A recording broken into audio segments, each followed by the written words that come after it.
Y compartir pantalla. Me dicen si ven el, ¿cómo se llama? La PPT. ¿Se ve? ¿Se ve? Sí. Ya. Aquí quedamos, ¿cierto? Alcanzamos a ver un poco desde la perspectiva teórica como lo que había que hacer, ¿cierto? Y es igual, o sea, a ver, repasémoslo como súper rápido, para acordarnos acá de la metodología, porque en el fondo esto es lo que vamos a estar ocupando ahora.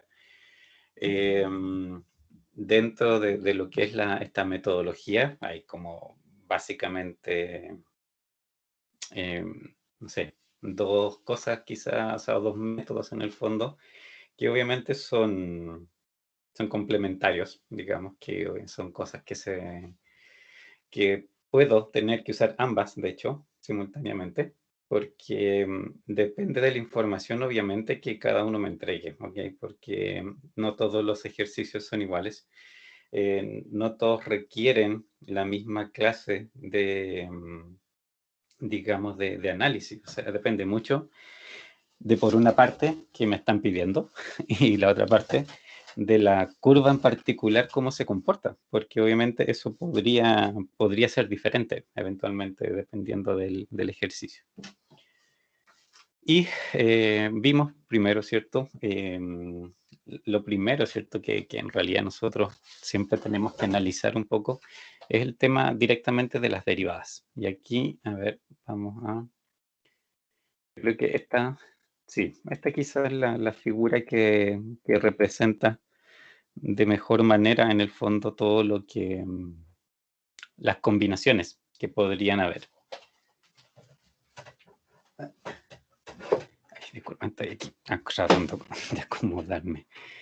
En este caso, ¿cierto? Básicamente, la primera derivada, ¿cierto? Y la segunda derivada me dan información un poco de la forma que va a tener, digamos, una curva en, puede ser algún lugar específico, o sea, no necesariamente, ¿cierto? Esto es como en toda la curva, ¿cierto? En general, una curva siempre se divide un poco en lo que se llama, ¿cierto? Los puntos críticos, ¿cierto? Un punto crítico es lo que muchas veces a mí me entrega la información, ¿cierto? De repente los máximos, mínimos, ¿cierto? O lugares donde de alguna manera, ¿cierto? Cambia el comportamiento de la figura, ¿cierto? Que yo estoy revisando. Y por lo tanto, son lugares donde normalmente yo tengo que observar bien qué pasa, porque ahí podría estar eventualmente lo que particularmente ando buscando, ¿cierto? O puede, de hecho que no, pero en ese sentido también tengo que descartarlo, ¿ya? Y aquí, bueno, las cuatro situaciones, ¿cierto? Que pueden haber. A ver, vamos a buscar el puntero. La primera, ¿cierto? Ese trayecto entre A y B, ¿cierto? Corresponde a lo que normalmente uno dice que eso es una función decreciente, ¿ya? Obviamente decrece porque en la medida, ¿cierto? Que ustedes van dando valores de X más grandes, digamos, a la variable, ¿cierto? A la medida que se mueven en el eje hacia la derecha, ¿cierto? En este caso, la función, la función resultante, ¿cierto? También va disminuyendo, por eso es decreciente. Cuando una función es decreciente, ¿cierto? La primera derivada, ¿cierto? Siempre va a ser negativa. Si se fijan acá en el segundo caso, ese segmento entre B y C, también, ¿cierto? Es decreciente, se va moviendo, ¿cierto? Hacia la medida que ustedes van a la derecha, esto también va decreciendo. Y también esa primera derivada es negativa. Así que en cualquier caso, si es decreciente, va a pasar esto, digamos, que está ahí. Pero la diferencia, ¿cierto? En estos casos, como ven, está en la segunda derivada, que en el primer caso la tiene negativa, en el segundo caso la tiene positiva. ¿Y eso por qué es? Porque en el primer caso, si ustedes se fijan aquí, las posibles pendientes, ¿cierto? Que son estas tangentes, ¿cierto? Que se forman cuando en la curva, digamos, y que representan obviamente el valor de la primera pendiente, pero así ustedes lo ven, ¿cierto? Esa pendiente, cómo evoluciona en la medida que ustedes se mueven, ¿cierto? Aquí a través del eje X. Aquí las pendientes cada vez se van haciendo más empinadas, ¿cierto? cada vez están más y más empinadas. Y cuando eso ocurre, obviamente, el número, digamos, como número absoluto, ¿cierto? Esto se empieza a alejar en el fondo de el cero, ¿cierto? Se hace cada vez más negativo. Y como se hace cada vez más negativo, en el fondo, ¿cierto? Por eso la segunda derivada es negativa. Se le dice que en realidad, en este caso, se acrecienta la distancia, por ejemplo, con respecto a lo que es el cero, en el fondo. O sea, la pendiente cada vez se hace más negativa y eso aquí significa que obviamente se hace cada vez más empinada, en el fondo. El segundo caso, ¿cierto? Entre B y C. Esto, ¿cierto? Si bien es decreciente, aquí ustedes tienen pendientes que también obviamente son negativas, porque es decreciente, ¿cierto? Eso necesariamente va a ser así. Pero aquí, ¿cierto? La diferencia viene en que las pendientes, ¿cierto? De estas tangentes que aquí ustedes pueden ver en la medida que avanzan por X, ¿cierto? Lo que va a ocurrir es que en realidad empiezan a ser cada vez más planas, ¿cierto? Se van aplanando, aplanando, aplanando y puede que en algún momento de hecho lleguen a cero. Y si llegan a cero, obviamente eso implica que llegue un punto crítico. En este caso, por el momento, en la medida como se van haciendo más planas en el fondo, ¿cierto? Eso implica que en el fondo está, por eso, digamos, la segunda derivada que es positiva, porque cada vez es menos empinada en el fondo. Eso es lo que está avisando. Y los casos, ¿cierto? Que están acá a la derecha, el segmento entre C y D y D y E, obviamente son como un poco el complemento de lo de lo que estamos viendo. El primer caso de C a D, o sea, de partida, ambas, ¿cierto? Ambas en realidad también son funciones crecientes, ¿cierto? Eso, en cualquier caso, las dos son crecientes. Pero, ¿cierto? Ese crecimiento es en realidad también diferente. En el primer caso, ¿cierto? Si ustedes ven, bueno, en ambos, como son crecientes, la primera derivada va a ser positiva. Eso es cierto, es así porque por ser crecientes simplemente pasa eso de que es positiva. Y la segunda derivada aquí es lo que cambia. Y de nuevo pasa lo mismo. Si aquí de C a D, por ejemplo, ustedes se van moviendo, ¿cierto? Esto cada vez va siendo más empinada, ¿cierto? La pendiente de estas tangentes se va haciendo cada vez más y más empinada. Y cuando eso ocurre, ¿cierto? Entonces, por eso, digamos, la segunda derivada es positiva, porque en el fondo dice que la pendiente va creciendo, ¿ya? Eso es en realidad lo que está avisando en el fondo. Y el segmento D también es creciente, por lo tanto, primera derivada va a ser positiva, porque aquí las pendientes son positivas, pero la segunda derivada es negativa, porque estas mismas pendientes, a pesar de ser positivas, en realidad, ¿cierto? Cada vez se van aplanando. También en el fondo esa positividad, en el fondo, ¿cierto? Se va haciendo cada vez menos positiva, se va acercando a cero si ustedes quieren verlo. Y eso obviamente es lo que en el fondo la segunda derivada aquí está avisando. De esto, ¿dudas antes de seguir? ¿Está claro esa parte? Sí, profe. Sí, ya. De aquí. Eso, bueno, la metodología en el fondo, ¿cierto? Digamos que aquí se sugiere usando solamente, digamos, bueno, hay dos metodologías, como le decía, una que usa información de la primera derivada solamente y otra que usa, ¿cierto?, de la primera y la segunda. La que usa solo de la primera, en el fondo, un poco lo que son los casos que están aquí, ¿cierto?, en estos gráficos. ¿Qué pasa, cierto? Que yo de partida, ¿cierto? Y ahora que vayamos a optimizar, ¿cierto? Eso lo vamos a hacer varias veces. La optimización, ¿cierto? En primer lugar, cuando uno quiere tratar de entender estas curvas, obviamente, y detectar los puntos que son especiales en ese sentido, ¿cierto? Que son los puntos críticos. Yo lo primero que debo hacer en realidad es identificar digamos, los lugares donde la primera derivada se hace cero, ¿de acuerdo? Primero eso, solamente los lugares donde la primera derivada se hace cero, que son los puntos, obviamente, donde aquí la tangente, que en el fondo, ¿cierto? aparece, digamos, en algún parte, ¿cierto? En algún punto de esta curva, ¿cierto? Va a aparecer esa tangente, obviamente paralela, en el fondo, al eje X, ¿ya? Y eso, en el caso A, por ejemplo, eso pasaba, ¿cierto? En el máximo, en el caso B, eso pasaba en el mínimo. En los casos de puntos de inflexión, eso ocurre también en el punto de inflexión, porque de cualquier otra manera, por ejemplo, esto no podía, o sea, no tocaría solo en un punto, que es obviamente la idea básica de lo que una tangente tiene que hacer, ¿ya?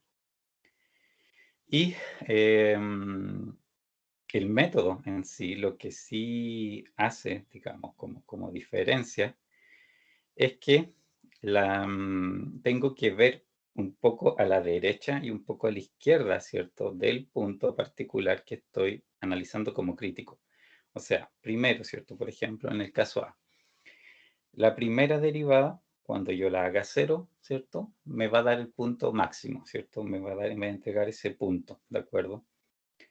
Pero el que una derivada se haga cero no dice mucho más. Solamente, digamos, lo que alcanza a decir en el fondo es que es un punto crítico, pero no tengo mayor información en relación a qué tipo de punto crítico es esto. Y aquí, entonces, este método lo que sugiere es que mire un poquito a la derecha, que mire un poquito a la izquierda, ¿cierto? Y en ese sentido lo que quiere decir es que yo evalúe, ¿cierto? La primera derivada, que reemplace con valores, ¿cierto? Que están un poquito a la derecha y un poquito a la izquierda, ¿cierto? De esta figura, para ver si son positivos o si son negativos. Es la primera derivada, ¿cierto? No estamos hablando de que aquí tenemos que ir a la función original. Lo que estamos viendo es evaluar en la primera derivada, la función de la primera derivada, estos otros valores. Y aquí, ¿cierto? Bueno, en los cuatro casos va a pasar un poco es la misma idea. O sea, detecto el punto crítico, ¿de acuerdo? Y hago este chequeo a los alrededores, un poquito más allá, un poquito más acá. Y aquí obviamente pueden haber cuatro respuestas posibles. La primera es la situación A, que al lado izquierdo la derivada sea positiva y al lado derecho la derivada sea negativa, ¿cierto? Y si es así, estamos en esta situación que se presenta, ¿cierto? Un máximo y, eh, bueno, y eso se presenta el máximo cuando pasa eso, ¿cierto? Cuando es positivo, cero, negativo. Y si es un mínimo, pasa al revés. Es negativo, cero, positivo, ¿cierto? El de la derecha es positivo, el de la izquierda es negativo. El otro da exactamente lo contrario. Eso, digamos, es lo que les dice a través de la función, ¿cierto? La primera derivada, si esto está efectivamente, ¿cierto? En un máximo o en un mínimo. Y el otro caso que también les puede, que en el fondo les entrega un punto crítico, ¿cierto? Que la derivada se hace cero, ¿cierto? Son estos dos de abajo. Pero estos dos de abajo, ¿cierto? Si ustedes hacen la misma prueba, se un poquito más a la derecha, un poquito más a la izquierda, ¿cierto? Se van a dar cuenta que en realidad, en el primer caso, por ejemplo, son pendientes positivas, el punto, ¿cierto? Crítico, y después nuevamente positivas. No hay, ¿cierto? Ahí un cambio en el signo. Y el segundo caso es al revés, que son negativas, punto crítico, negativas de nuevo, ¿cierto? Tampoco hay un cambio en este caso. Y eso, obviamente, en estos dos casos de abajo no hay un punto, digamos, no hay un punto crítico, o sea, perdón, sí hay un punto crítico porque hay el punto de inflexión.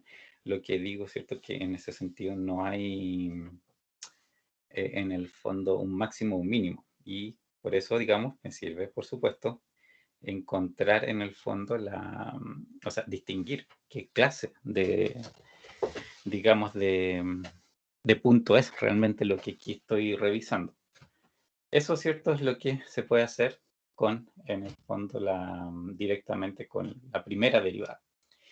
Aquí el problema, entre comillas, es, como les decía, cierto, qué cosa pasa a ser una distancia suficiente en el fondo, ¿cierto? Que este poquito a la derecha, poquito a la izquierda es como súper subjetivo. Entonces, claramente, lo que para mí podría ser poquito, eventualmente termina estando muy lejos. Y en ese sentido, ¿cierto? Podría ocultar mi información. Y La idea obviamente que eso no pase, o sea, yo me doy un punto, ¿cierto? Que yo espero, ¿cierto? Que en la realidad esté, digamos, en el continuo de la curva, en el fondo, o sea, exactamente igual. A ver, déjenme aquí, por ejemplo, hacer un dibujito acá. Si, por ejemplo, no lo veo. Aquí está. Si tuviésemos, ¿cierto? Una curva así. Y ustedes, por ejemplo, que están en un punto crítico ahí, ¿de acuerdo?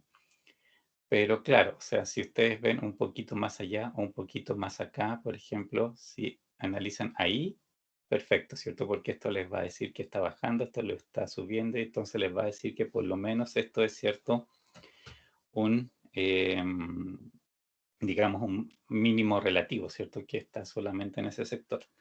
Pero si en vez del poquito, ustedes en realidad pescan, por ejemplo, un pedazo de aquí, y otro de ahí, ¿cierto? En realidad las dos pendientes les van a salir positivas y obviamente van a decir que esto es un punto de inflexión cuando en realidad no es un punto de inflexión, ¿cierto? Entonces ese es como el problema del poquito, que yo no sé efectivamente aquí el cuánto me estoy alejando o si estoy produciendo, ¿cierto? Una conclusión errónea en el fondo por la distancia que tomé. Eh, ¿Cómo solucionar eso? En realidad, pucha, no. Ay, perdón, disculpe. ¿Cómo solucionar eso? En realidad, cierto, básicamente la prueba que pueden hacer o sea, es graficar y tratar obviamente de graficar en un punto que sea bien cercano, o sea, y probar, ¿cierto? Así como nosotros lo hicimos en algunas situaciones, de ir testeando un poco en las proximidades, ¿cierto? Distintos pasos, distintas distancias en el fondo, para asegurarme que esto obviamente no tiene ningún comportamiento raro justo, ¿cierto? En ese pedacito, que es lo que yo lógicamente quisiera evitar, ¿ya? Pero como que no hay mucha forma de 100% seguro, pero también depende a veces de la forma de la curva. Uno sabe en el fondo que, por ejemplo, que una cúbica, ¿cierto? Puede tener una cierta cantidad de vueltas, que una cuadrática sabe obviamente que una parábola. Entonces, en el fondo, hay como cosas que de seguro uno sabe que no van a ser de otra manera, así que no hay mucho problema. Pero ya, por ejemplo, si es una curva que es como realmente muy diferente, o sea, que realmente tiene muchos elementos que no me dejan un poco determinar cuál sería su forma, ahí pues, ahí pueden haber problemas, ¿cierto? En esos casos particulares pueden haber problemas. Afortunadamente eso es raro que pase, ya. La gran mayoría de las ecuaciones en realidad tienen formas relativamente conocidas, o sea, son asintóticas a alguna cosa, algún valor de repente, o son parábolas, o son esas S de las cúbicas. Ya, o sea, en general, como que no es muy probable que se vayan, ¿cierto?, a encontrar con un caso particularmente complicado. Eso un poco, ¿cierto?, cómo trabajando solamente con la primera derivada, como puede un poco concluir, ¿cierto?, qué forma particular tiene. ¿Dudas de esto? ¿Se entiende? ¿Sí, no?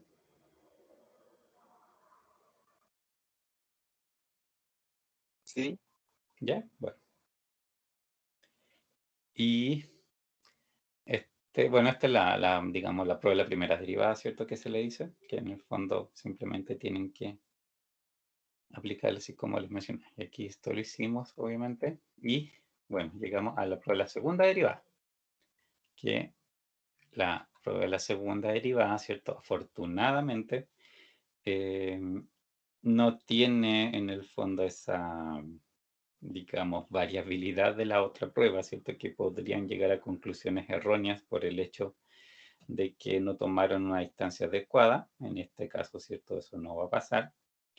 Pero también tiene su pero en el fondo, porque no en todos los casos les va a servir. O sea, hay un par de casos específicos donde esto sí les entrega la conclusión exacta que ustedes necesitan, pero pucha, si no están en esos casos, ¿cierto? Si es que caen a una tercera situación que aquí obviamente vamos a indicar, ahí no hay mucho que hacer, ¿ya?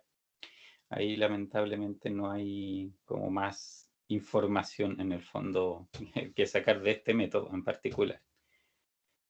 A ver, la segunda derivada es, primer paso, ¿cierto? En realidad sacar todos los puntos críticos. Y acuérdense, eso es, en el fondo, derivar la función original, ¿cierto?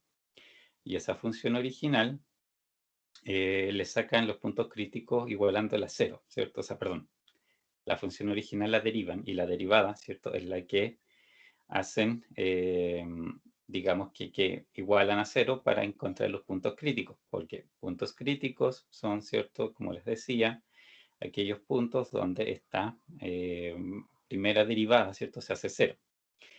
Y ahí pueden haber muchos. No sé si ustedes recuerdan que en el fondo la cantidad de raíces de una ecuación, ¿cierto? Está relacionada en el fondo con el valor, ¿cierto? Del exponente más alto. Puede, ¿cierto? Que hayan casos particulares, ¿cierto? Donde haya menos, ¿ya? Eso podría pasar. Porque de repente dos raíces son iguales, ¿ya? Puede pasar eso. Pero en general, ¿cierto? Tiende a hacer eso. O sea, por ejemplo, si tiene un x a la quinta, en teoría eso tiene 5 raíces, ¿de acuerdo? Pero también podría, ¿cierto? No necesariamente, como le digo, se puede tener menos que eso, ¿de acuerdo? Pero es una guía, o sea, no deberían encontrar más de 5 raíces, a eso me refiero. Pero es como también relativo, como les digo, a las ecuaciones particulares.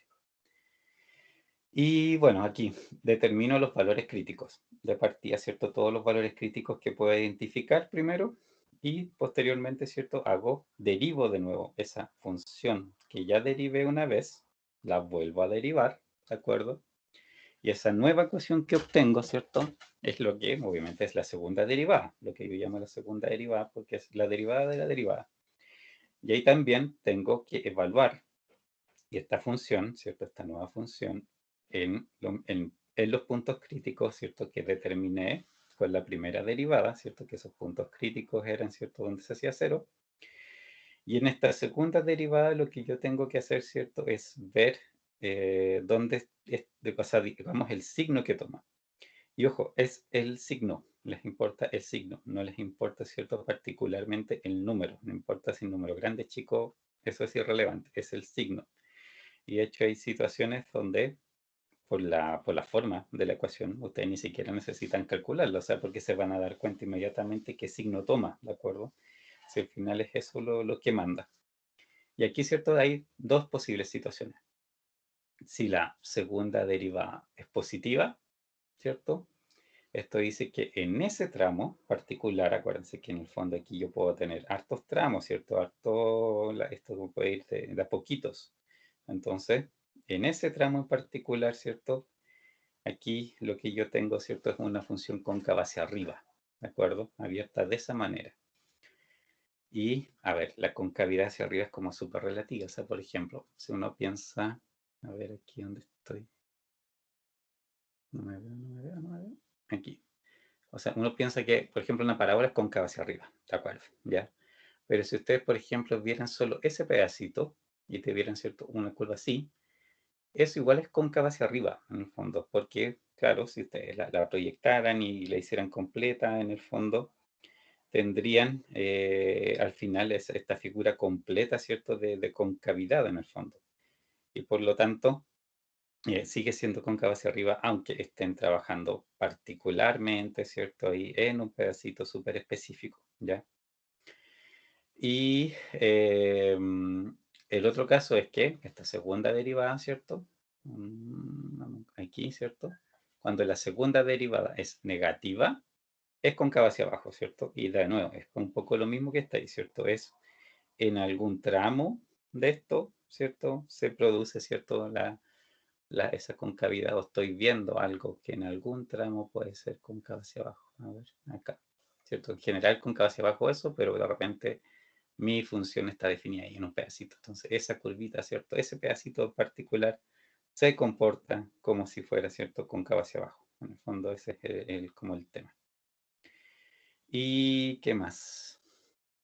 Y bueno, y la otra situación, que aquí es lamentablemente donde la cosa no funciona, que la, cuando es cero, cuando esta segunda derivada es cero, y puede ser cero porque, por ejemplo, o sea, la función en el fondo era tal, en términos de exponentes, que se agotó, entre comillas, rápido. O sea, que en el fondo cuando derivaron la última ya era una constante y volvieron a derivar y por lo tanto les quedó cero. Ya, eso puede pasar. Entonces, en esos casos, lamentablemente, no pueden sacar conclusiones. ¿Ya? No es que sea un máximo, no es que sea un mínimo, no es que sea un punto de inflexión, es que simplemente no pueden saber qué es con la información que esto tiene. Y ahí, por ejemplo, pueden ir a hacer la prueba, ¿cierto? De la primera derivada, ¿cierto? Un poquito a la derecha, un poquito a la izquierda, para ver qué es. Pueden graficar, ¿cierto? Con exactitud, ¿cierto? Quizás en torno al lugar, ¿cierto? Particular o sea, donde ustedes quieren saber, obviamente, qué pasa ahí. Entonces, en el fondo, ahí hay que explorar con algún otro método qué es lo que está ocurriendo. ¿Ya? ¿Dudas de este método? ¿No? ¿Todo claro?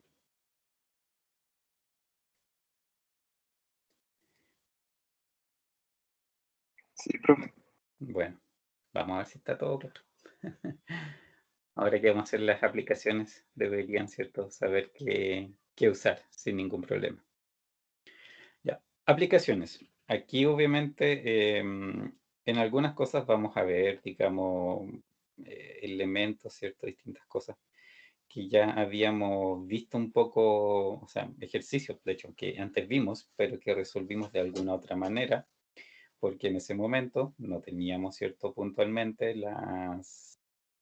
digamos, las herramientas quizás, ¿cierto?, para hacer una solución analítica de esta naturaleza.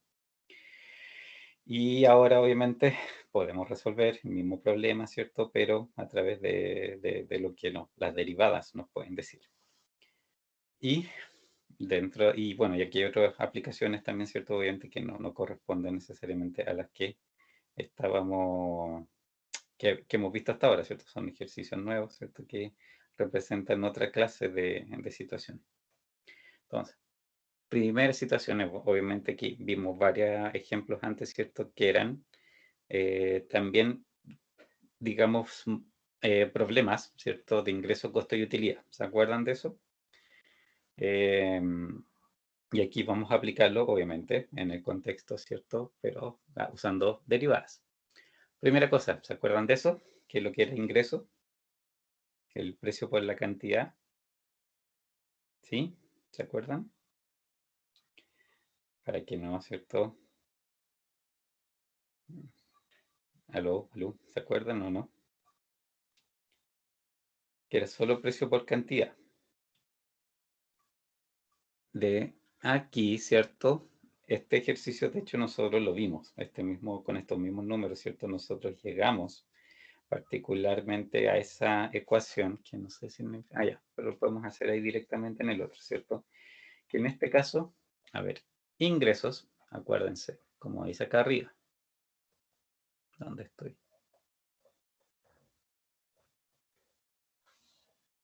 Disculpen que no veo dónde está ahí el puntero aquí. Es precio, ¿cierto? Esto es igual a PQ en el fondo, ¿cierto? Es precio por la cantidad que venden, simplemente. Los ingresos que tienen. No tienen nada que ver con costo, no tienen nada que ver con ninguna otra cosa. Es solamente, ¿cierto?, lo que, eh, lo que les llega como plata.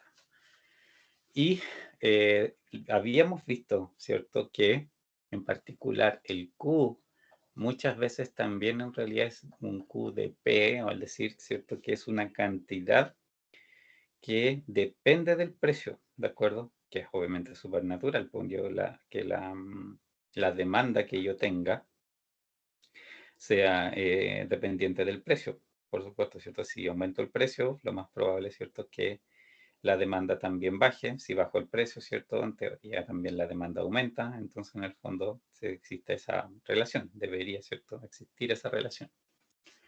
Y por eso, si revisan hacia atrás, en el fondo, ¿cierto?, van a encontrar que en un momento nosotros dedujimos esta ecuación, ¿cierto? Y era precisamente esa naturaleza, era precio por una función, ¿cierto? Creo que hecho era P por menos 50P más 500.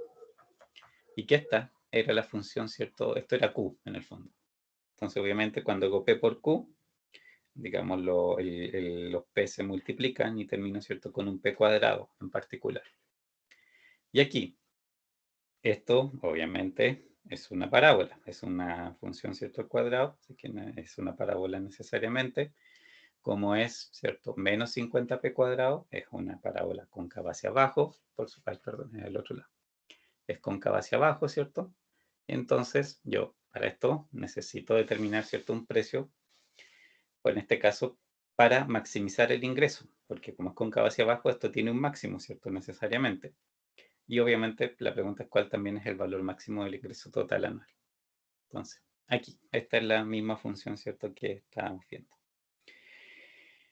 ¿Cómo es el procedimiento? Esto obviamente, hagámoslo, lo voy a hacer un poco yo, obviamente, y de ahí la idea es que obviamente los ejercicios que siguen también vayan ustedes un poco, en el fondo, eh, también participando, lógicamente, en el resto, digamos, de los cálculos. Primero, ¿qué era el primer paso? A ver, obviamente aquí estamos hablando de que vamos a aplicar el método de la segunda derivada, ¿ok? El primer paso de ese método, ¿cuál era?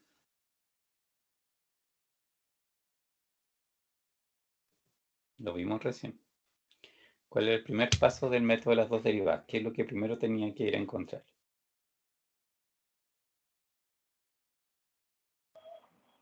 El máximo del precio.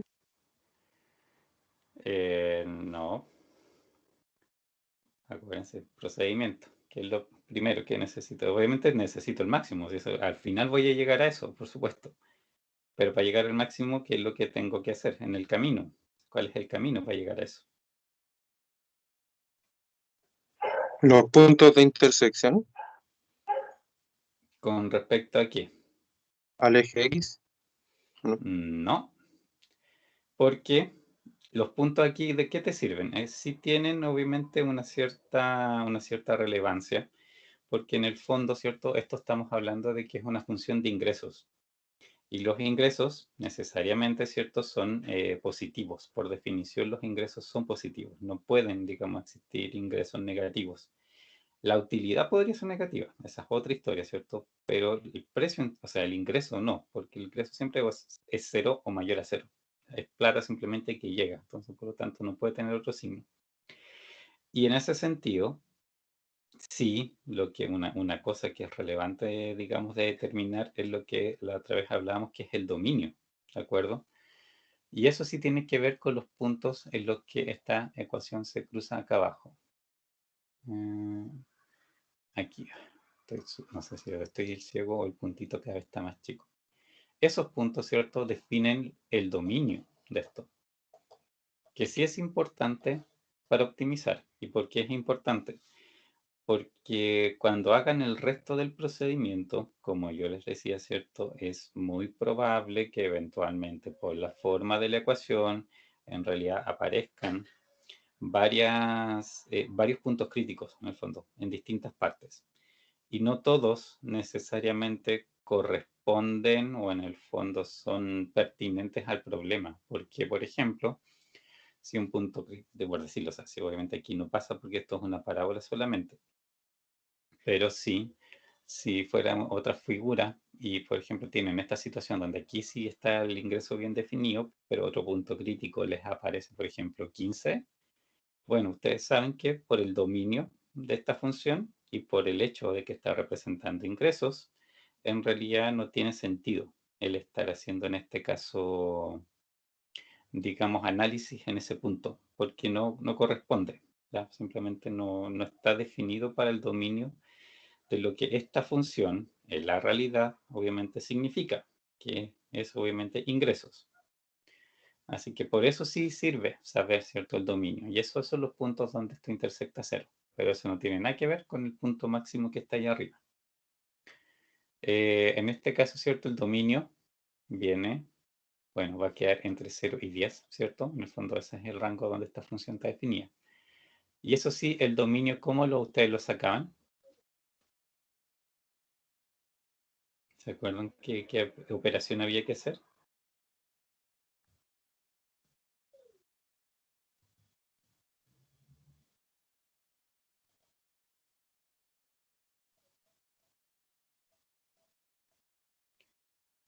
¿Cuál?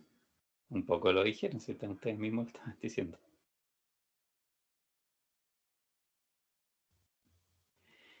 Ese caso, ¿cierto? Es precisamente hacer esta función 0 y sacarle esto, las raíces. Y son las raíces de una cuadrática. Hay dos formas. Obviamente aquí, por el hecho que no hay una constante, aquí podrían factorizar simplemente, ¿cierto? Y una raíz va a ser 0 necesariamente. O la otra, obviamente aplicar la fórmula de las raíces de una cuadrática, ¿cierto? La menos b, más menos, raíz y toda la historia. Y de ahí también van a poder sacar, en el fondo, las raíces de esta ecuación en particular. Y eso les va a dar los ceros, ¿ya? Para eso sirve esa parte, que también en un problema de optimización pueden tener que hacerlo, ¿de acuerdo? Obviamente.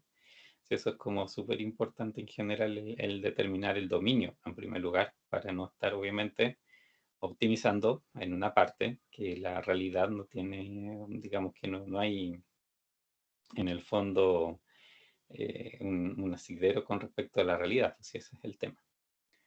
Sí, los ceros sirven para eso, pero no tiene nada que ver con el punto de arriba. Ese punto de arriba, ¿cómo lo determino?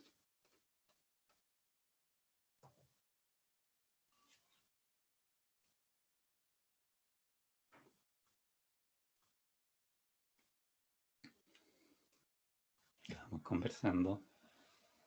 Acuérdense.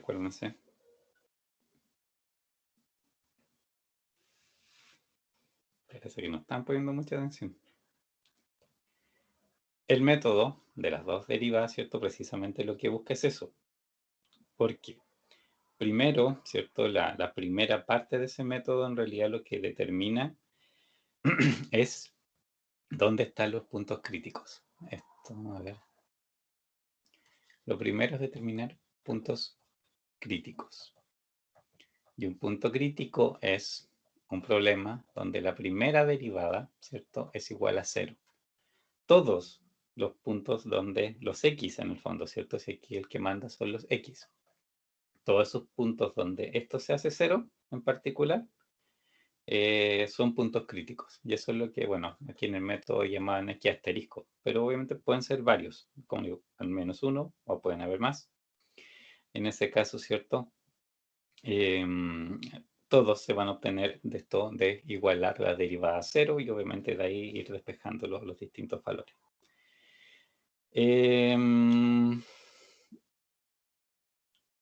Y eso es, digamos, el primer punto. Estos puntos críticos, ¿cierto? Esa otra cosa, eso es lo otro que le iba a decir. Pueden, en realidad, ser varias cosas distintas. Por una parte, como les digo, podría ser un máximo local o global, que también esto a su vez puede ser local o global también. Un mínimo, que también podría ser local o global. Y la tercera opción es que sea un punto de inflexión. ¿Ya?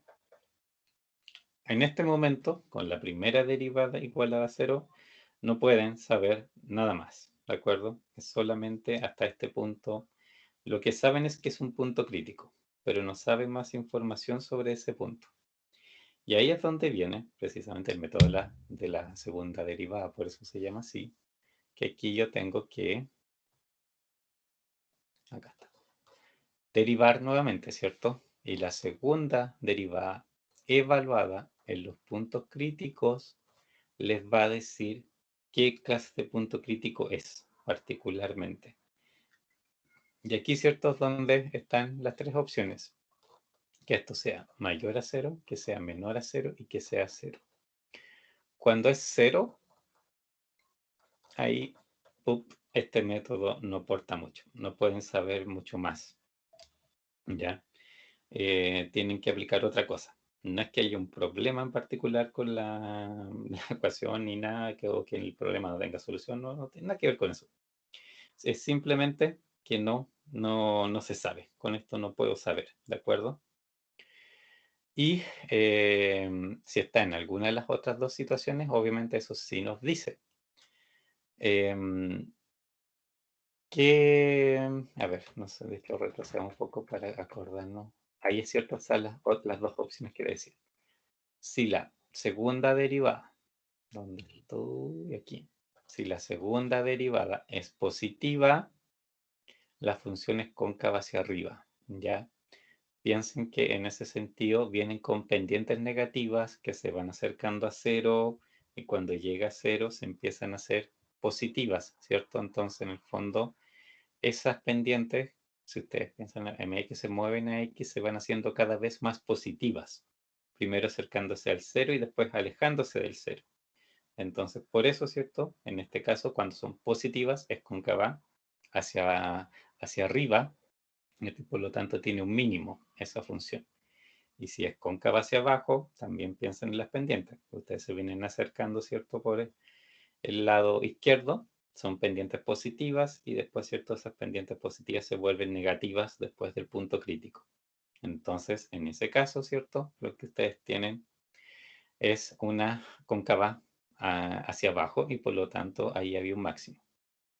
Entonces, la positiva, ¿cierto? Cóncava hacia arriba, acuérdense de eso. Y que es lo que estaba aquí, ¿cierto? Esto es, ¿cómo dibujarlo? Cóncava hacia arriba y esta otra es cóncava hacia abajo, en el fondo, ¿cierto? Porque aquí positivo, positivo, negativo, negativo. Entonces va disminuyendo la pendiente. Y aquí viene negativo, negativo, positivo, positivo, va aumentando las pendientes, entonces por eso, ¿cierto? Se da esa situación. Ya, entonces, ahora sí lo aplico. Primero, ¿cuál es la derivada de esta función de ingreso?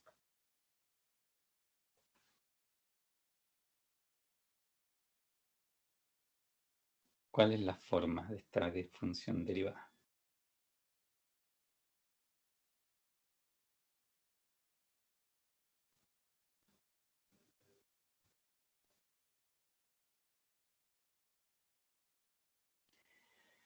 ¿Se acuerdan? Estamos derivando una función polinomial. No es como nada muy especial en realidad. ¿Cómo sería la derivada de esa función polinomial? ¿Se acuerdan?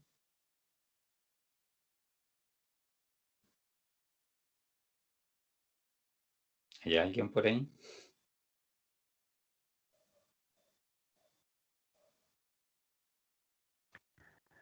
Aquí se tiene que ocupar la regla de la derivada de la potencia.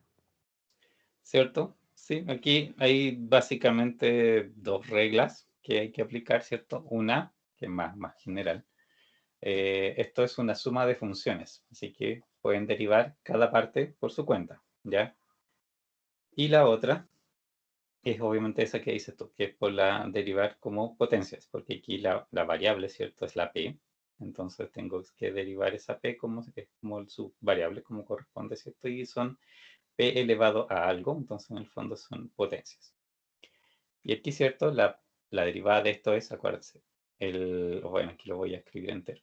El exponente pasa multiplicando, cuando dejemos el signo afuera, 50p2 menos 1, ¿cierto? Esa es la derivada. Acuérdense que si ustedes tienen x elevado a n, la derivada es n por x n menos 1. Eso es lo que estoy aplicando ahí.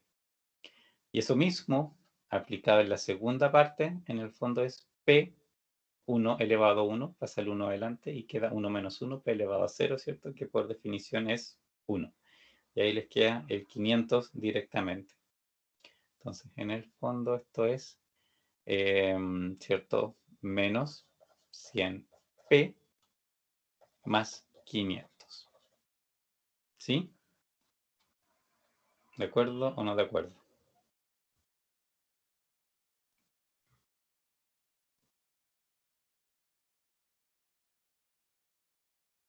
Sí, Supongo que profe. sí. Ya. Sí, Sí. profe. Y esto, bueno, lo que nos dice el método, este es digamos, la ecuación que tenemos que igualar a 0 para determinar los puntos críticos. Aquí, bueno, es relativamente sencillo, ¿cierto? Porque tenemos como una sola raíz. Entonces tenemos 100p más 500 es igual a 0. O sea, tengo 100p es igual a 500. Por lo tanto, p es 500 dividido por 100. Es 5. Una raíz solamente que es 5. ¿Ya? De ahí, obviamente, ¿qué nos dice el método? ¿Qué tengo que hacer con ese 5? ¿O cuál es la cosa que tengo que hacer ahora en el fondo? ¿Qué debería hacer a continuación?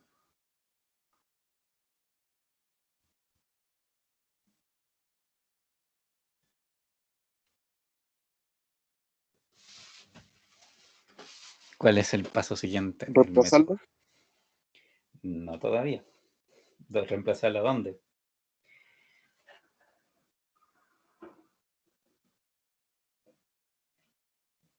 Hay que reemplazarla, sí. ¿Pero dónde? Primero. Hay algo que hacer antes.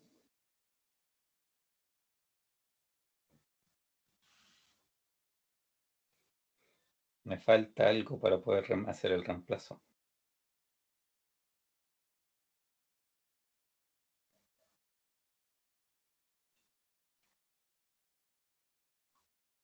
Primero, hay que calcular la segunda derivada, porque se reemplaza, pero se reemplaza ahí, en la segunda derivada. Y todavía no he hecho el cálculo, ¿cierto?, de la segunda derivada. Y la segunda derivada es la derivada de la primera derivada. Entonces, tengo menos 100p, ¿cierto?, más 500. Esta es la función de mi primera derivada. Y si vuelvo a derivar eso, ¿qué me queda? ¿Cierto? No me queda mucho porque ya está, digamos, bastante derivada. Me queda simplemente menos 100. Ok, no importa. Una función constante puede ser una función. No hay ningún problema en eso, ¿cierto? Y lo que sí, esto obviamente es menor a 0. Y esto es lo que me importa. ¿Qué me dice que sea menor a 0?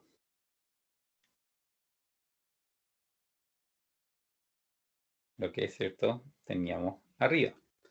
Cuando es menor a 0, ¿cierto? Estamos hablando de que es cóncava hacia abajo y por lo tanto el punto crítico que yo determiné necesariamente, ¿cierto? Es un máximo, por lo menos un máximo local. Eso es lo que en general puede decir, ¿cierto?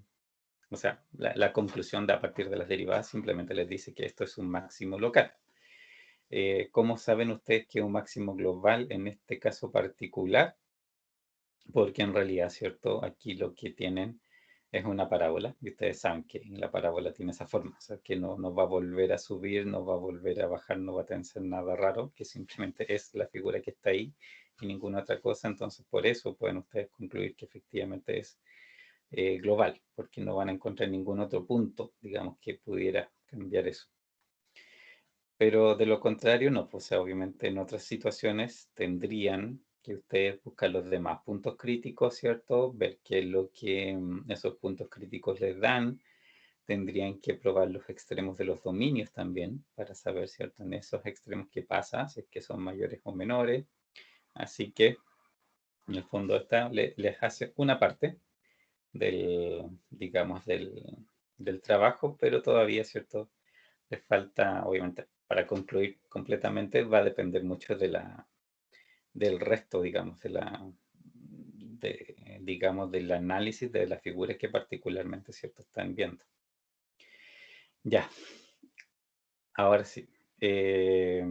Acuérdense del método. Ya, siempre el método en el fondo es los pasos que hicimos ahora. Primera cosa, sacar, ¿cierto?, la primera derivada, porque la primera derivada, ¿cierto?, lo que me va a llevar es a tener los puntos críticos. ¿Para qué quiero yo tener los puntos críticos, ¿cierto? Para evaluarlos, o sea, primero, porque los puntos críticos representan máximos, mínimos o puntos de inflexión, que son cosas que me interesa identificar, ¿cierto?, en la curva para entender el comportamiento.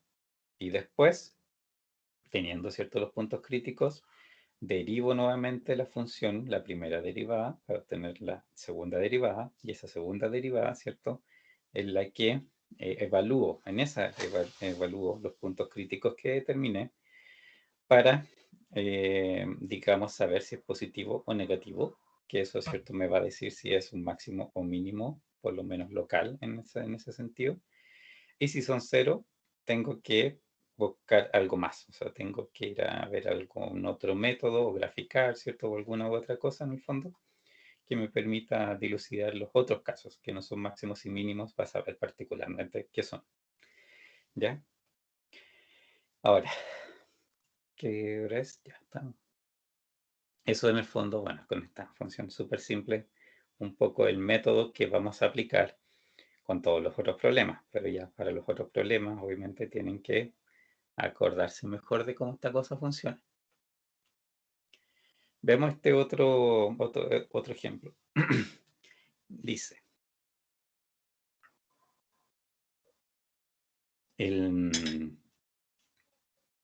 administración del transporte público. Las autoridades de tránsito de una gran área metropolitana han aprobado la estructura de tarifas que rige el sistema de autobuses públicos de la ciudad. Se abandonó la estructura de tarifas por zona, en la cual la tarifa depende del número de zonas por las cuales cruza el pasajero. El nuevo sistema tiene tarifas fijas. El pasajero puede viajar por el mismo precio entre dos puntos cualquiera de la ciudad. Las autoridades de tránsito han encuestado a los ciudadanos a fin de determinar el número de personas que utilizarían el sistema de autobuses si la tarifa fija admitiera diferentes importes. Basándose en los resultados de la encuesta, los analistas del sistema han determinado una función aproximada de la demanda, la cual expresa el número diario de pasajeros en función de la tarifa. ¿Ya? En concreto, la función de demanda es la que está ahí, ¿cierto? Q, que en el fondo es la cantidad de pasajeros que van a tener, ¿cierto? Es igual a 10.000, ¿cierto? Menos 125p, donde Q representa el número de pasajeros por hora y P la tarifa en centavos. Primera cosa, bueno, veamos las preguntas y de ahí vamos a las otras cosas que les iba a mencionar. A, determine la tarifa que se cobraría con el objeto de maximizar por hora el ingreso por la tarifa de los autobuses, ¿ya? ¿Cierto? Maximizar ingresos, en este caso, ¿cierto? B, cuál es el ingreso máximo esperado. Y C, cuántos pasajeros por hora se esperan con esta tarifa. Las tres cosas obviamente están relacionadas, son distintas mediciones del mismo punto en el fondo, ¿ya? Y eso. Ya, primera cosa, a ver, se voy a agregar aquí una ppt para poder rayar. Ahí. Ya. Primera cosa.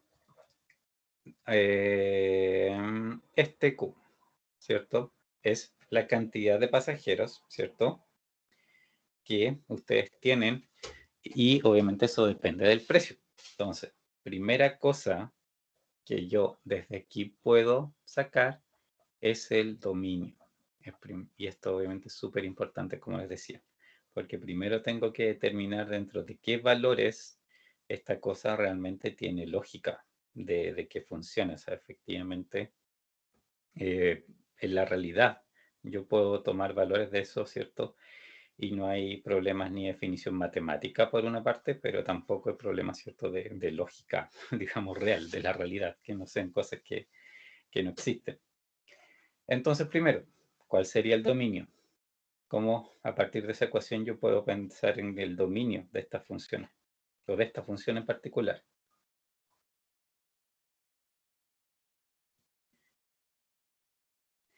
Porque representa cantidad de pasajeros. Entonces, ¿qué valores realmente puede tener esa función?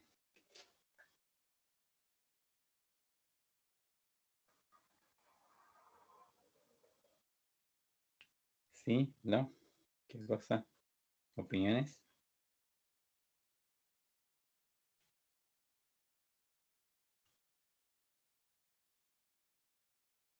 Puede ser 0 y el como el máximo de pasajeros. Exacto, ¿cierto? Aquí en realidad, por ser una función, ¿cierto? De demanda, en el fondo, ¿cierto? De cuánta gente realmente usaría, digamos, este método. Claro, debe ser cero o positivo. No podría ser negativo, o sea, no existe en este caso, ¿cierto? Como el concepto de que esto pudiese ser negativo, ¿cierto? Tiene que ser de partida positivo. Y eso entonces nos va a dar dos límites. ¿En qué puntos esto se hace cero? Bueno, de hecho, no es siquiera eso. Hay un punto donde esto se hace cero.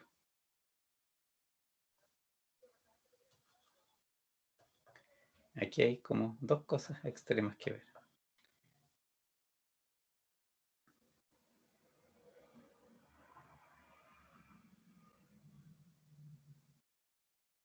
Porque también, ¿cierto? Esta función depende del precio. Y esa es otra historia. Pero, ¿a qué precio? Porque por la forma, ¿cierto? Si ustedes, por ejemplo, no sé, cobran 100, ya van a tener obviamente aquí un cierto comportamiento. Si cobran más, por supuesto, como esto resta, ¿cierto? Como están restando ese elemento, mientras ustedes suban el precio, lo que les va a producir, ¿cierto? Esto es que obviamente cada vez van a ir teniendo menos demanda. Necesariamente, ¿cierto? Eso es lo que pasa, ¿cierto? Va disminuyendo su demanda porque van aumentando el precio. Y hay un precio para el cual, ¿cierto? Ya ustedes simplemente no van a tener demanda. Lo subieron tanto, ¿cierto? Que ya nadie les compra. ¿Ese precio cuál es?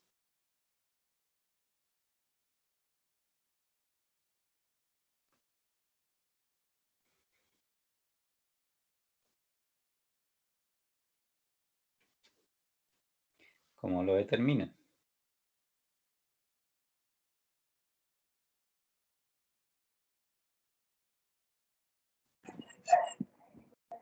$80.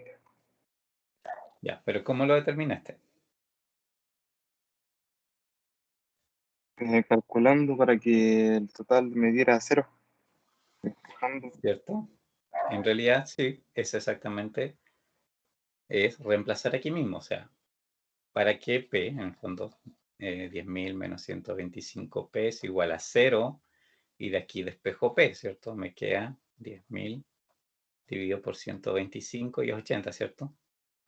Entonces, yo sé que para el precio de 80 ya no voy a tener más demanda, simplemente. O sea, ya es demasiado caro, la gente no lo va a usar si cobro más que eso. Así que, de nuevo, por un sentido de realidad en el fondo, yo no puedo pasarme, ¿cierto?, de ese valor, que eso es lo que aquí manda. ¿Y el otro extremo cuál es? Obviamente 80 es lo máximo. ¿Cuál es lo mínimo?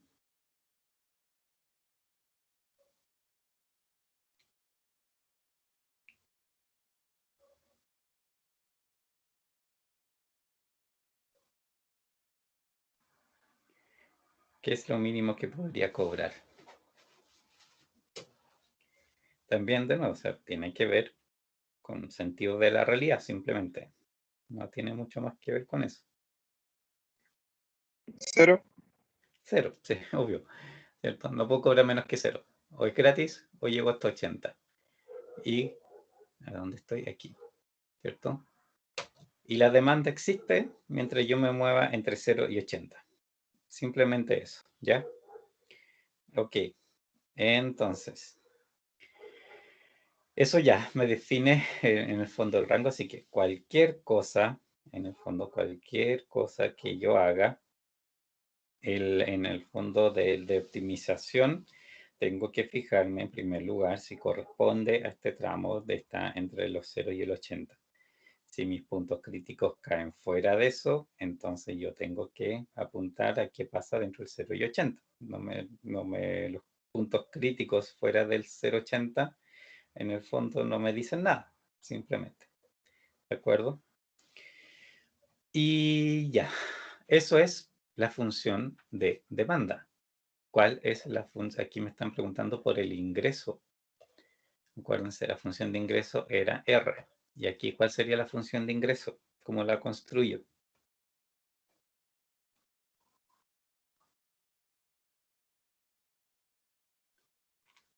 ¿Qué tengo que hacer para llegar a la función de ingreso?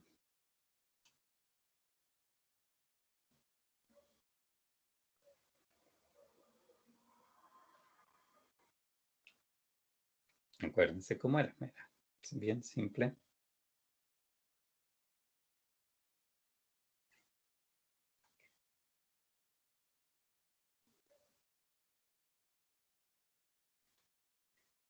¿Cómo es la función de ingreso?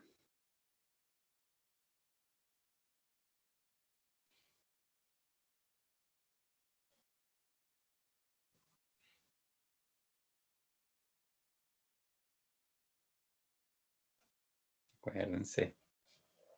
Ingreso, precio por cantidad. Sí, es precio por cantidad. ¿Cómo me queda?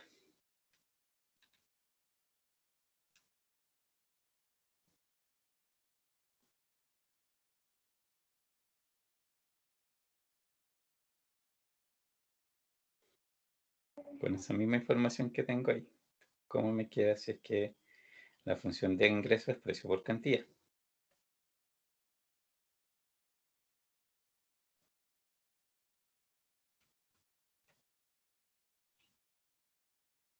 Vamos, si no es complicado.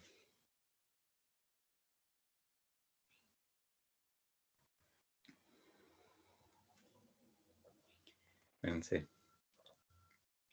Precio es precio, simplemente que hago un precio. Este Q es lo que tengo que reemplazar esta función.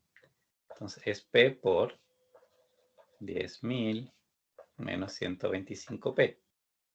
O si quieren, menos 125P cuadrado más 10.000P. Y esta sí es la función de ingreso.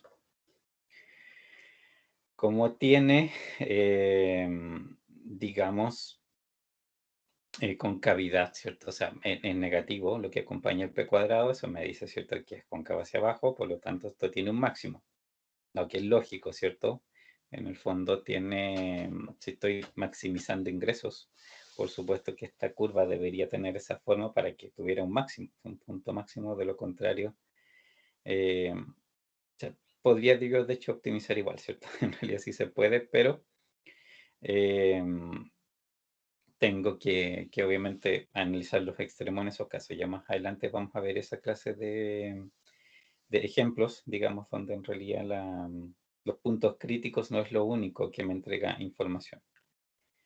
Ya, pero, ¿qué hago con esto ahora?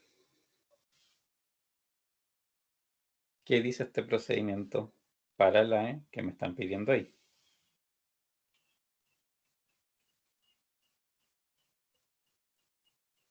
¿Cuál es el paso siguiente? Derivar. ¿Cierto? ¿Para qué voy a derivar? ¿Qué es lo que tengo que sacar?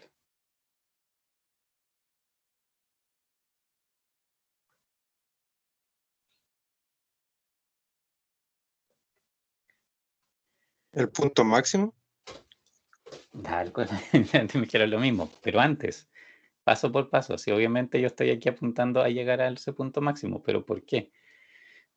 ¿Cómo llego a él? Si ese es el tema. A ver, denme un segundo. Es menos 125p. Vamos a anotarle acá arriba.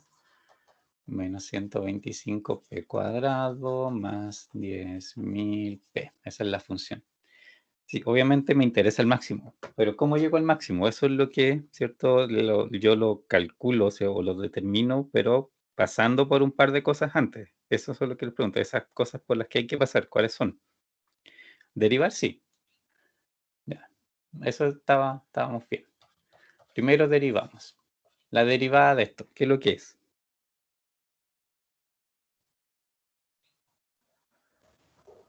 2 por menos 125 más 10.000. ¿Cierto? Exacto. Voy a dónde estoy.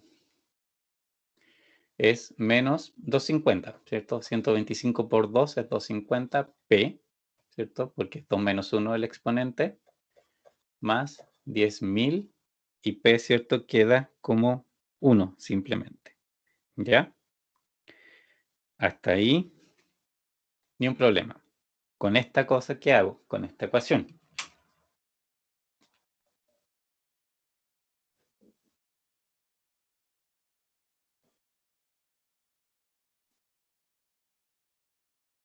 La derivo nuevamente. Sí, pero con esta podría ser algo más. Tengo sí que derivarla. De hecho, podemos anotarla aquí mismo si queremos. Se reemplaza el valor que habíamos sacado antes. Pero todavía no. Que están hablando de tres cosas distintas. Si hay que volver a derivar esta ecuación, ¿cuál sería la derivada de esta ecuación? Menos 250. ¿Cierto? Simplemente menos 250. No, pues no tiene ningún otro elemento. Perfecto. Pero, de partida, lo que determinamos recién, hace un rato, ¿cierto? Lo que hicimos antes, el 0, ¿cierto? Y el 80 son el dominio. Esa es otra historia. ¿A dónde estoy? Aquí, ¿cierto? El dominio es entre 0 y 80. O sea, ahí esta función existe en ese pedazo, simplemente. Fuera de estos límites no tiene sentido, simplemente. Por eso, digamos, necesito el dominio. Pero el dominio no es nada más que eso, ¿ya? No tiene particularmente otra función dentro de esto más que evaluar si efectivamente estoy, digamos, trabajando en una parte que en la realidad tiene sentido. Nada más que eso. Pero era otra cosa, acuérdense. Primer paso, ¿para qué sacaba la primera derivada? ¿Qué ella hacía con ella?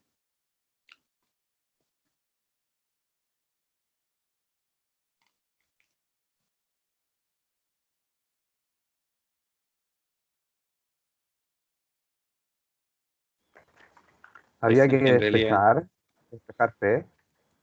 sí, igualándolo a qué cosa, la ecuación.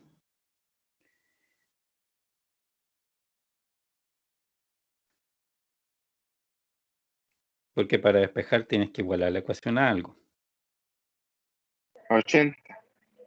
No. Acuérdense, primer paso.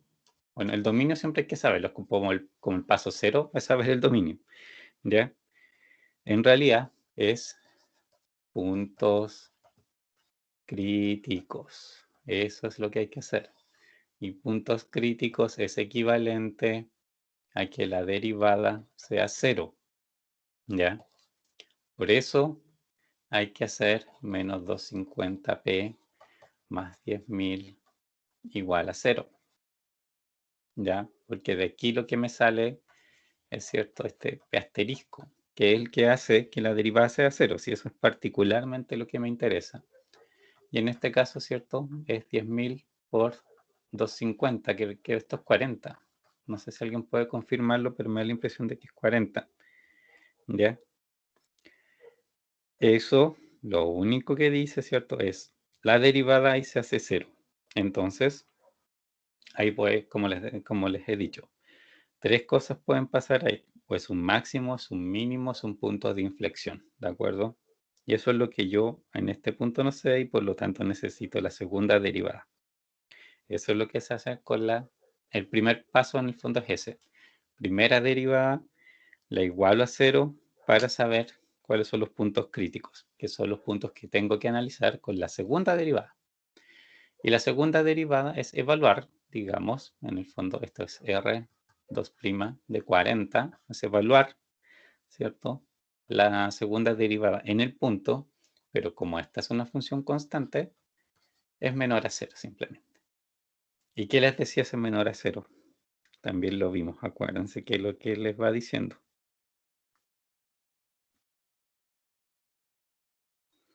Alguna historia les cuenta, Que Cauca va hacia abajo.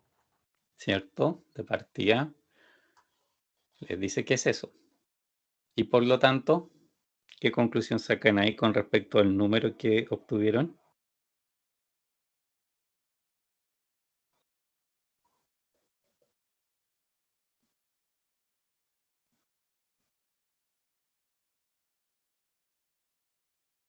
Algo les decía. Que sea cóncava hacia abajo y si hay un punto crítico ahí, les dice algo del punto crítico también.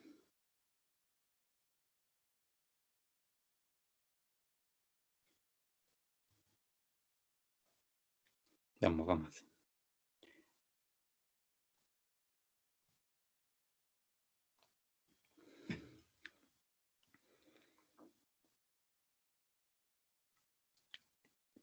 les dice, ¿cierto?, que esto es un máximo. Por eso, porque si es cóncava hacia abajo, esto tiene máximo. Si es cóncava hacia arriba, una cóncava hacia arriba tiene mínimos. ¿De acuerdo? Así esa es la historia. Como es cóncava hacia abajo, ustedes saben que esto puede tener solamente un máximo. Y el punto crítico, o sea, le está diciendo, lo que le dice básicamente esto es eso. Aquí, en este punto crítico que ustedes identificaron, aquí alrededor, en el fondo, esto es digamos, es cóncava hacia abajo y por lo tanto el punto crítico que ustedes determinaron, ¿cierto?, era un máximo, ¿ya? Eso es lo que les dice la segunda derivada. Y obviamente no está diciendo, ¿cierto?, que esto sea general, que la función sea eternamente cóncava hacia abajo. No es eso, sino que en ahí donde está el punto crítico tiene ese comportamiento, ¿de acuerdo? Y ya, pero ¿qué me preguntaban? Primero, tarifa que se cobraría con objeto maximizar por hora el ingreso por la tarifa de autobuses. ¿Cuál es esa tarifa?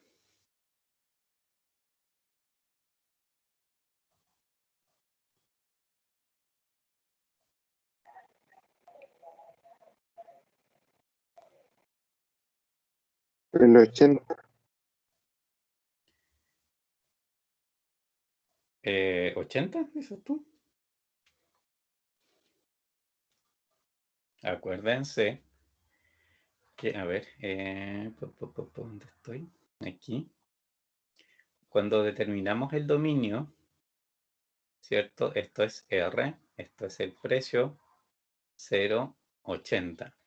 Cuando nosotros determinamos el 0 y el 80, era porque ahí es donde la ecuación se hacía 0. Con 80, ¿cierto? Nosotros llegamos al 80 porque el 80 era el punto donde ya yo no tenía más demanda, porque era demasiado caro.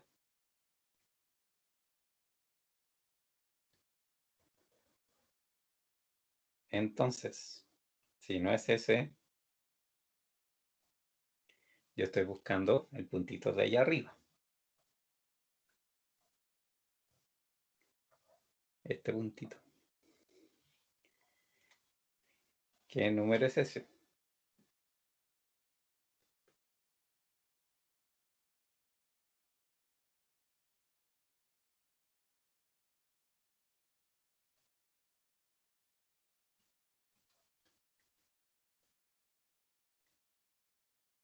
Vamos a ser más complicado. Ese numerito que dice.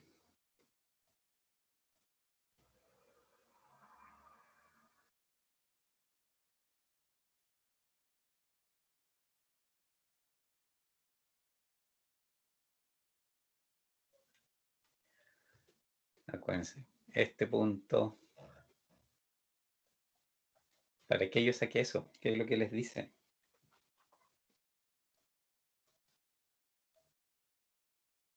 Ese 40. El ¿Qué punto venía de ser? crítico, ¿Ya? ¿Pero qué es un punto crítico? En la curva, en la figura.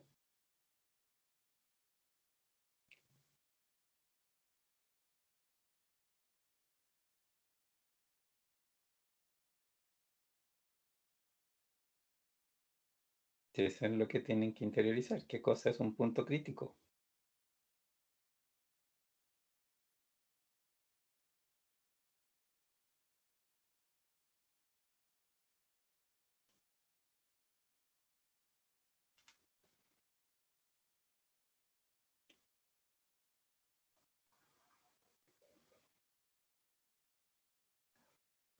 Punto más alto. ¿Ya? ¿Por qué?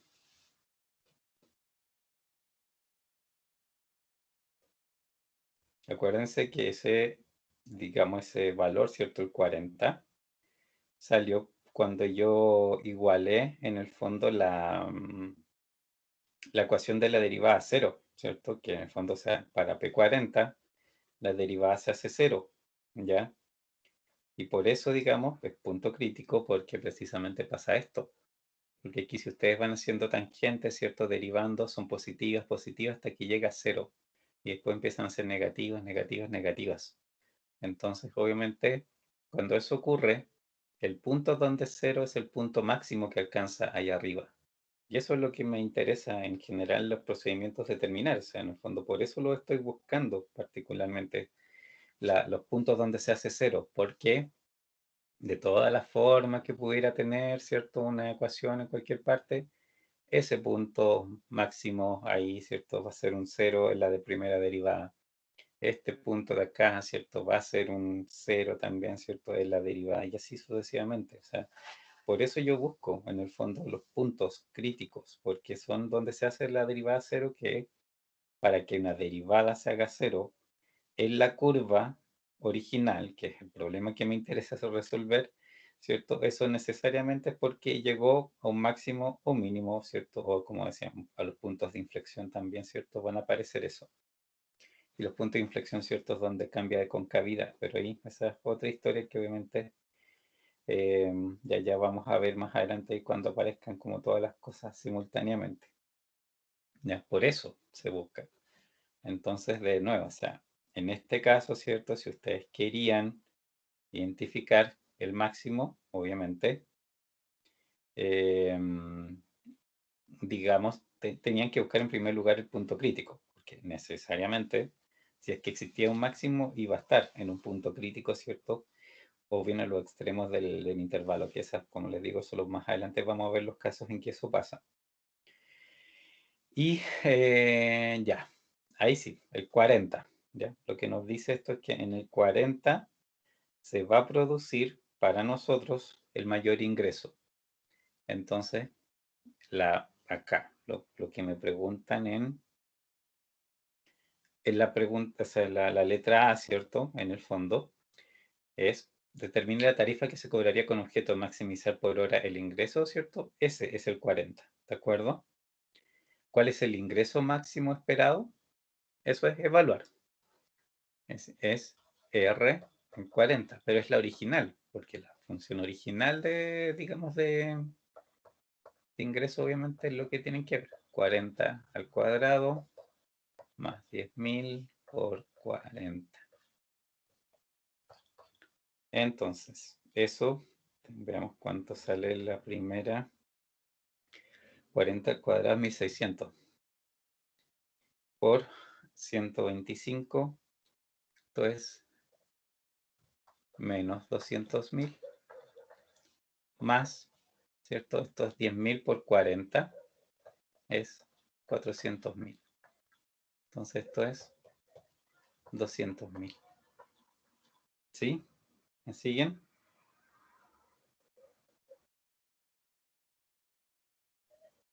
Sí, Ya. Esa es la pregunta B. ¿Y cuántos pasajeros por hora se esperan con esa tarifa? ¿De dónde sacan eso?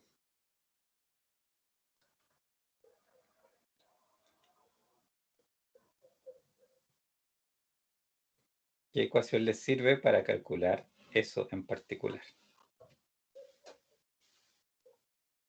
La primera derivada,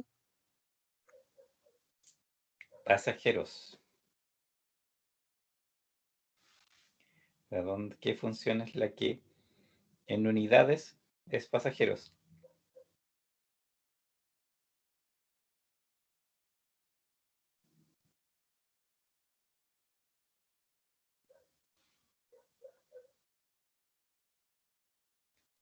Sí, el resultado tiene que ser cantidad de pasajeros, que es de todas estas ecuaciones que hemos visto, solamente una se mide en cantidad de pasajeros. ¿Cuál es esa?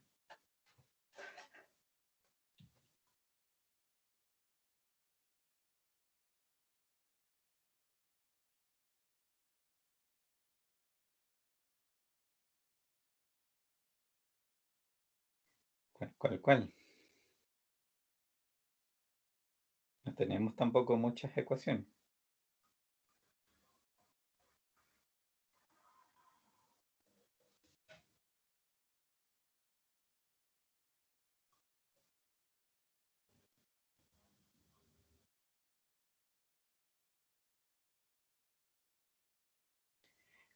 ¿Cuál es?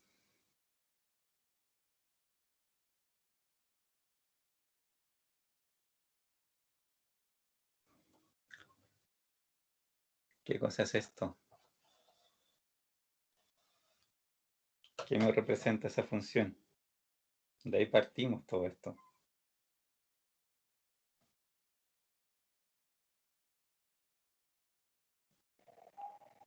La cantidad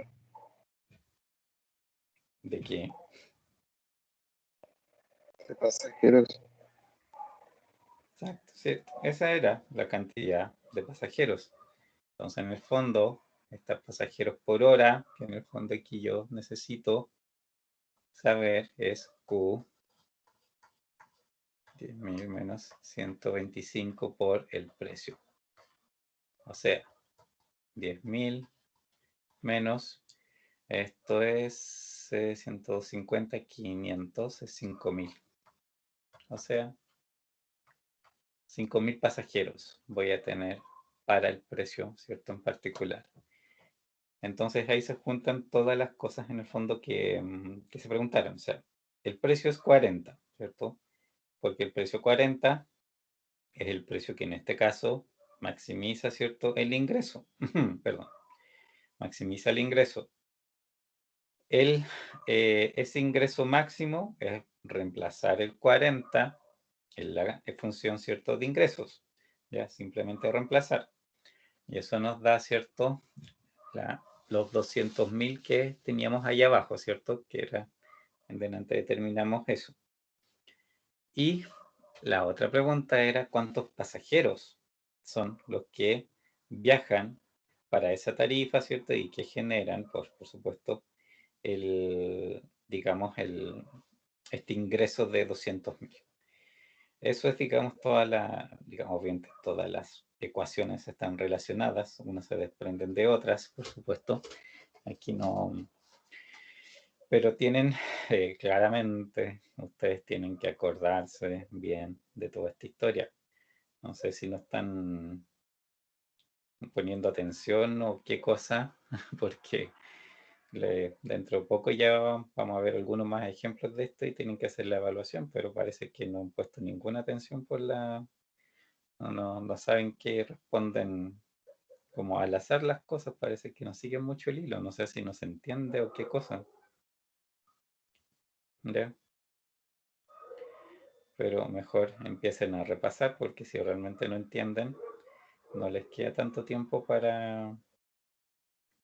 digamos, enchufarse bien en el fondo en el tema, porque los ejemplos que vienen también, o sea, este ejemplo, dentro de todo es súper sencillo. Hay cosas que vienen más adelante que igual requieren más análisis, entonces obviamente esta parte y este tipo de problemas lo deberían dominar súper bien, o sea, todo lo que hicimos ahora debería ser bastante trivial en el fondo para manejarlo, digamos, bastante rápido en el fondo, para poder, digamos, abordar también los otros problemas que muchas veces, ¿cierto? Tienen más vueltas y análisis y detalles que ir viendo sobre el comportamiento particular digamos, de las ecuaciones, ¿ya? Así que ahí pónganse las pilas. Ya, hasta ahí sí. Y bueno, la curva obviamente es esa, ¿ya? La concavidad, ¿cierto? El dominio, el punto máximo, toda la historia en el fondo está reflejada ahí, en todo el mismo proceso que hicimos. ¿Dudas? ¿Consultas?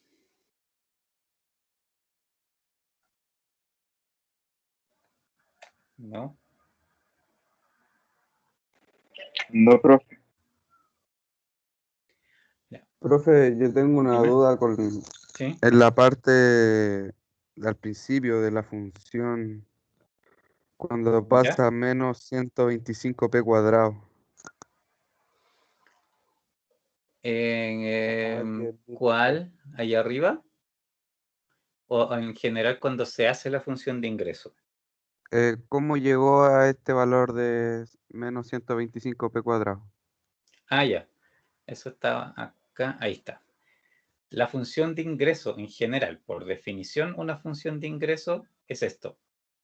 Es el precio por la cantidad. Siempre, ¿ya? Independiente de cualquier cosa, siempre es una forma de precio por cantidad. ¿De acuerdo? Ahora, aquí, obviamente, mi incógnita es el precio, ¿ya? Entonces P va a seguir estando ahí. Pero lo que yo tengo, ¿cierto? La otra parte que aquí me dan es la cantidad, ¿cierto? A través de esta ecuación. Donde estoy aquí, esta ecuación me dicen que es la función de demanda, que es en el fondo la cantidad, pues eso es lo que la función de demanda a ustedes les dice, es cuánta demanda tengo, en este caso en función del precio, ¿ya? Y entonces ahí hago la multiplicación P por Q, ¿cierto? Y ese P por Q es lo que está acá abajo, es P, porque es el P de la función de ingreso natural, y reemplazo el Q por la expresión en función del precio que representa Q, 10.000 menos 125P. Y ahí me queda menos 125P cuadrado, que obviamente lo ordené, lo pasé adelante para que el cuadrado estuviese simplemente ahí. Más, ¿cierto? 10.000P, porque obviamente el P es positivo, el 10.000 es positivo y hay que hacer cierto 10.000P. De ahí sale. ¿Sí? Sí, profe. A lo Ya. mejor más claro. ¿Alguna otra duda?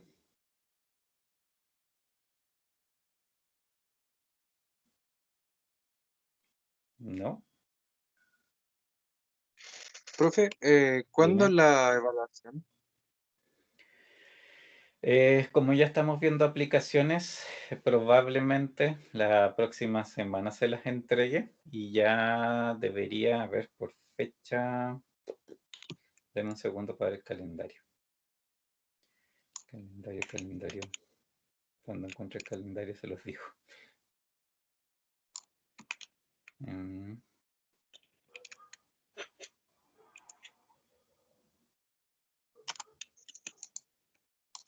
qué terrible esto.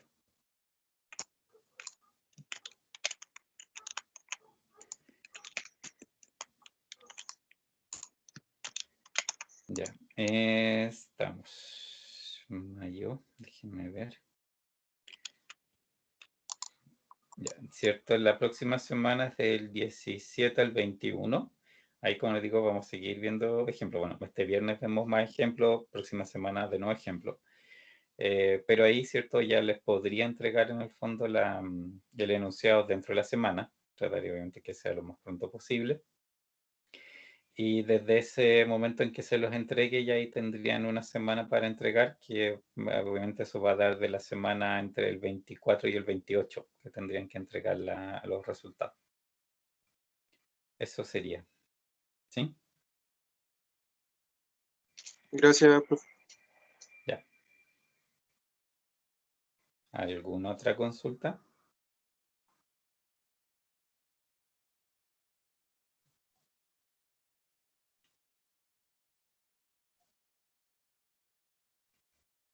¿No? De todas maneras, no, profe. Ya. Vamos. A ver, déjenme guardar. Ay, nada que ver. Acceso directo que salió. Es que quiero guardar esto para que no se borre lo escrito.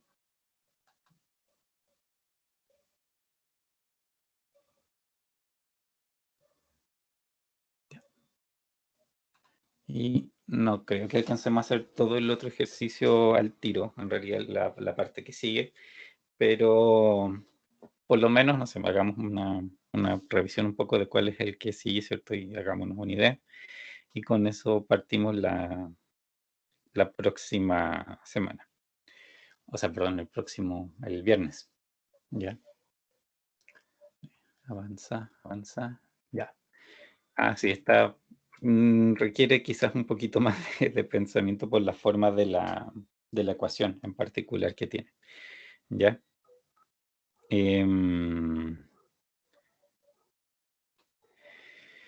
a ver, es una aplicación de costo, como vimos, ¿cierto? En el fondo, o sea, en este grupo de aplicaciones que estamos viendo primero son las aplicaciones de ingresos, costos y utilidades, obviamente porque las tres cosas están relacionadas. Sí, en este caso, ¿cierto? La función de costos que ven ahí, que obviamente en este caso sí no nos dan la función, tiene una forma un poco distinta quizás a lo que normalmente estábamos viendo, porque cierto, habíamos visto parábola o cosas por el estilo. Aquí nos aparece una función, ¿cierto? Donde la variable, ¿cierto? En este caso Q, que es la cantidad, está dividiendo, ¿cierto? Por lo menos un elemento, y eso por supuesto ahí nos va a provocar un comportamiento de la curva diferente, ¿de acuerdo? No es, por lo menos dentro de las formas que hasta el momento hemos visto, esta no corresponde mucho a ninguna de ellas. Y ahí, ¿cierto? Eso obviamente nos va a dar un comportamiento especial, digamos, que hay que analizar. Bueno, leamos el enunciado. Y, bueno, antes de eso, lo otro que les iba a decir antes. En este caso es una función de costos, ¿ya? Las funciones de ingreso, ¿cierto? Como la que vimos recién, está siempre medida, por supuesto, en dinero, porque simplemente es lo que llega, ¿de acuerdo? Y las funciones de costo, obviamente, en ese sentido, solamente es también plata, pero en el fondo porque es solamente egresos. ¿Cuál es la diferencia, cierto, entre las dos? Que la función de ingreso que vimos recién, ¿cierto? En el fondo, por ejemplo, está en función del precio. La que nosotros vimos está en función del precio. No necesariamente siempre las funciones de ingreso van a depender del precio. Depende mucho, ¿cierto? De en particular las condiciones, digamos, de que definen al final, ¿cierto? Los ingresos que tengo. Porque los ingresos también pueden depender, por ejemplo, de la cantidad vendida, que es lo más natural del mundo, ¿cierto? En ese caso podríamos haberle hecho reflejado la función de ingreso como una función de la cantidad, no del precio. Y en este caso, ¿cierto? La función de costo, como vemos ahí, y que es lo más normal del mundo, ¿cierto? En este caso es una función de costo que depende de la cantidad, ¿cierto? Por eso el Q que aparece, ¿cierto? Aquí. ¿Por qué? Porque en la medida que más fabrico, ¿cierto? Obviamente incurro, gasto más materiales, gasto de, no sé, materias primas o mano de obra, cualquier cosa, ¿cierto? En el fondo. Y de esa manera voy obviamente incurriendo costos. Por eso las funciones de costo depende de cuántos elementos hago. No tiene que ver, ¿cierto? Obviamente con el precio, porque independiente del precio, el costo es otra cosa, ¿cierto? El costo es simplemente lo que tiene que ver con lo que me costaron los materiales, con lo que me costaron en sí, no sé, o los distintos costos fijos que puede tener cualquier cosa de esa naturaleza, ¿cierto? No tiene que ver con el precio. Ya, veamos o leamos el enunciado en el fondo para ir pensando un poco y analizando aquí las distintas partes que hay. Administración del inventario, se trata un poco de eso. Un problema común de las organizaciones es determinar qué cantidad de un artículo deberá conservarse en almacén. Eterno problema, ¿cierto?, de todos. Para los minoristas, el problema se relaciona a veces con el número de unidades de cada producto que ha de mantenerse en inventario. Para los productores, ¿cierto? Si ustedes son los que fabrican, consiste en decidir qué cantidad de cada materia prima debe estar disponible. Este problema se identifica con un área de especialidad denominada control de inventario, administración del inventario. Por lo que respecta a la pregunta de cuánto inventario ha de conservarse, el hecho de tener demasiado poco o mucho inventario puede acarrear costos.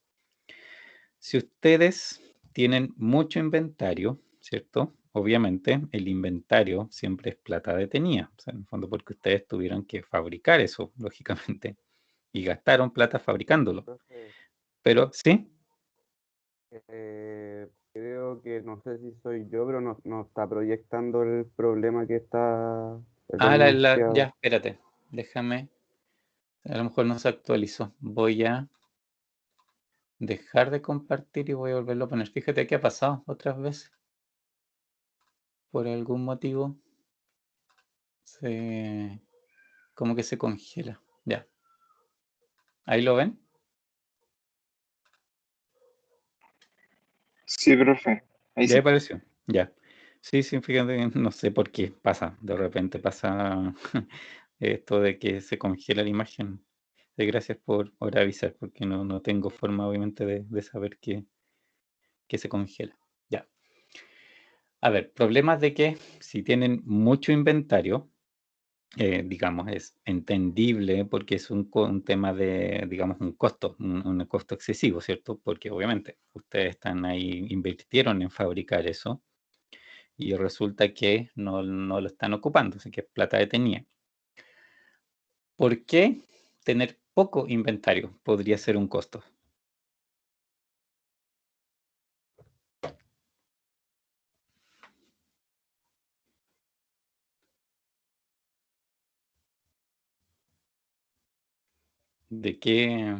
¿Por qué podría ser un costo tener poco inventario?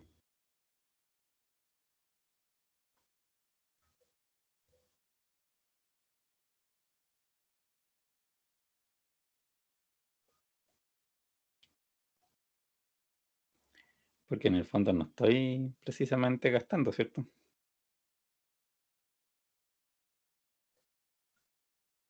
¿Se imaginan la situación? Sí, profe. Ya, pero ¿por qué? Porque, ¿cierto? Puede ser malo tener poco inventario. ¿Qué situación se les puede presentar?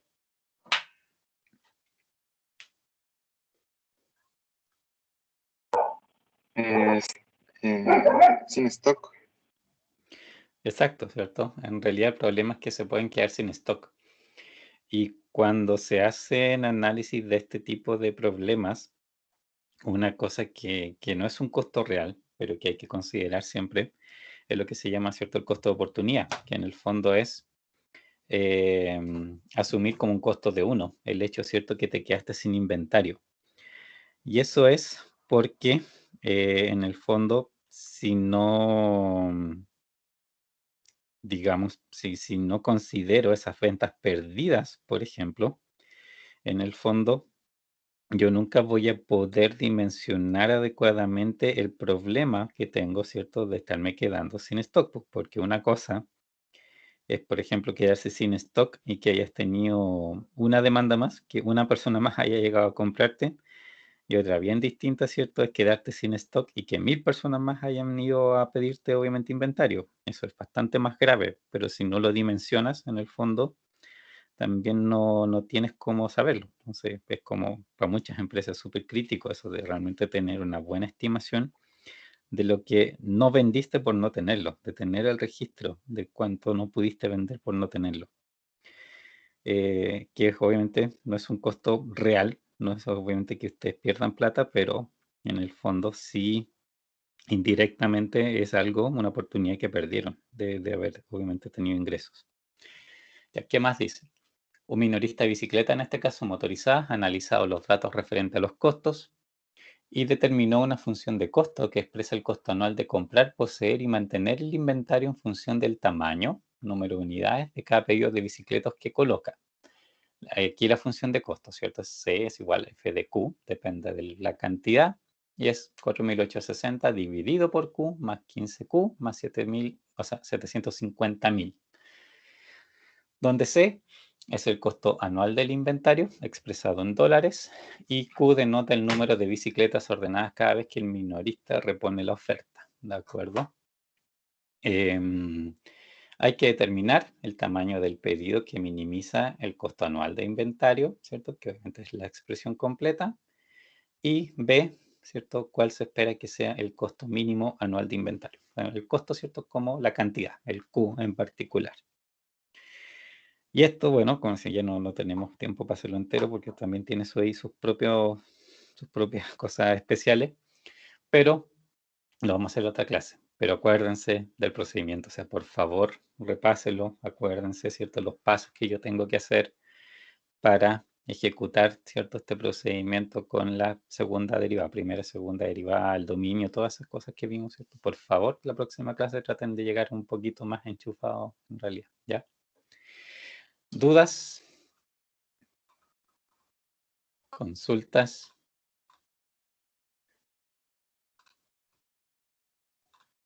¿Nada? Bueno, chicos, si no hay consultas, nos veríamos el viernes, ¿ok? profe. Bueno, que estén bien. Chao, chao. Chao, Chao, profe. profe. Profe, que esté bien.